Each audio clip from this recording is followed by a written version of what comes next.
জাতিসংঘকে অন্ধকারের ঘর বলে মন্তব্য করেছেন ইসরায়েলের প্রধানমন্ত্রী বেনিয়ামিন নেতানিয়াহু।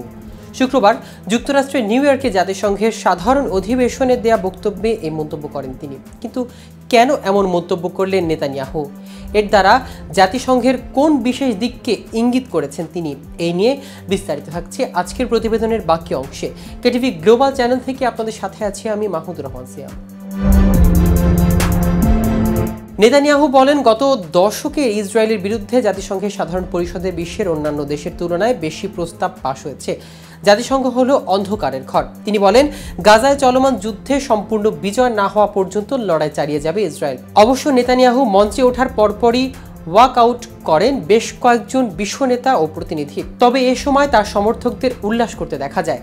নেতানিয়াহু বলেন, এবছর এখানে আসার কোনো ইচ্ছা ছিল না আমার দেশ নিজেদের অস্তিত্ব রক্ষায় যুদ্ধ করছে। তবে এই মঞ্চে অনেক বক্তাকে আমার দেশের বিরুদ্ধে মিথ্যাচার করতে দেখা গেছে। আমি এর জবাব দিতে এখানে এসেছি। তবে ফিলিস্তিনের স্বাস্থ্য মন্ত্রণালয় জানিয়েছেন, গাজা ইসরায়েলি হামলায় গত বছরের অক্টোবর থেকে এখন পর্যন্ত ৪১,৫০০ জনেরও বেশি ফিলিস্তিনি নিহত হয়েছে। আহত হয়েছে আরও ৯৬,০০০-এর বেশি মানুষ। নিহতদের অর্ধেকেরও বেশি নারী ও শিশু। এদিকে নেতানিয়াহু ভাষণ দেওয়ার সময় মধ্যপ্রাচ্যের দুটি মানচিত্র দেখিয়েছেন, কিন্তু এর কোনোটিতে ফিলিস্তিনের অস্তিত্ব ছিল না। মানচিত্রের একটিতে কিছু দেশকে আশীর্বাদ এবং কিছু দেশকে অভিশাপ হিসেবে চিহ্নিত করা হয়েছে। নেতানিয়াহু তার ডান হাতে কালো রঙের চিত্রটিতে বেশ কয়েকটি দেশ দেখান, যেখানে অভিশপ্ত হিসেবে উল্লেখ করা হয়েছে। এই দেশগুলো হলো ইরান, ইরাক, সিরিয়া ও ইয়েমেন। নেতানিয়াহু বাঁ হাতে থাকা মানচিত্রে সবুজ রঙে কিছু দেশকে চিহ্নিত করে দেখান এবং সেই দেশগুলোকে আশীর্বাদ হিসেবে আখ্যা দেওয়া হয়েছে। এই মানচিত্রের দেশগুলো হলো মিশর, সৌদি আরব ও সুদান।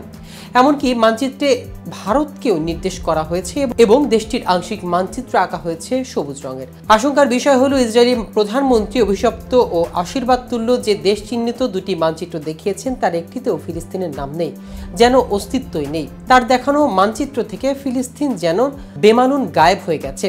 নেতানিয়াহু মূলত মধ্যপ্রাচ্যের যেসব দেশ ইরানের সঙ্গে ঘনিষ্ঠ সেসব দেশে ইরানের প্রক্সি গোষ্ঠী আছে সেগুলোকে কালো রঙে চিহ্নিত করেছেন। জাতিসংঘের সাধারণ পরিষদে দেয়া ভাষণে ইসরায়েলের প্রধানমন্ত্রী উল্লেখ করেন, ইরান ও তার মিত্ররা এই অঞ্চলে চলমান সংঘাতের জন্য দায়ী। জাতিসংঘে দেয়া ভাষণে নেতানিয়াহু উল্লেখ করেন, লেবানন, সিরিয়া ও ইয়েমেনে চলমান সহিংসতার জন্য ইরান দায়ী। তিনি লেবাননে হিজবুল্লাহ, গাজায় হামাস ও ইয়েমেনে হুতিদের প্রতি তেহরান আর্থিক ও সামরিক সহায়তা দিচ্ছে বলেও উল্লেখ করেছেন। তিনি যুক্তি দেন, ইসরায়েলের মধ্যপ্রাচ্য দেশগুলো ইরান সমর্থিত যোদ্ধাদের বিরুদ্ধে একাধিক ফ্রন্টে নিজেদের রক্ষা করে চলছেন। তো দর্শক, আজ এ পর্যন্তই। সারা বিশ্বের নিত্য নতুন সকল আপডেট পেতে কেটিভি গ্লোবালের সাথেই থাকুন। ধন্যবাদ সবাইকে।